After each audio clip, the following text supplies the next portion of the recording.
MGBS దగ్గర ఉన్నాం అన్నమాట. వెనక చూస్తే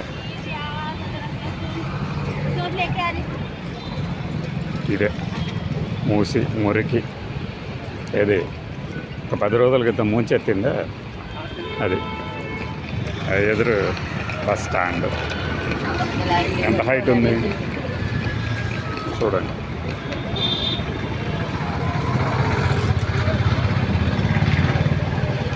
అది మెట్రో.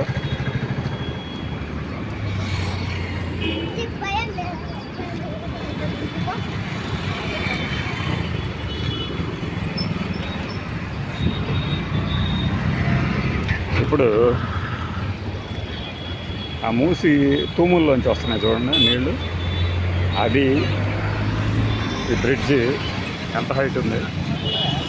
ఇవి దాటి మొత్తం బస్ స్టాండ్ కూడా మునిగిపోయే రేంజ్లో వచ్చినాయంటే హైదరాబాద్లో ఈ చెత్త చెదారం, ఈ వరదలు, ఈ మూసి నది గొప్పదనం చెప్తుంటారు కదా, ఆ మురికి అన్నమాట. ఇంత హైట్ను వరదలు వచ్చినాయంటే హైదరాబాద్లో అప్పుడు అది మూసికి అర్థం చేసుకోండి ఏ రేంజ్లో ఉంటాయో మరి. అది ఇంకెప్పుడైనా ఇది అద్భుతమైన నగరం అనుకుంటే ఈ మురికి నగరాన్ని కూడా గమనించండి. బాయ్.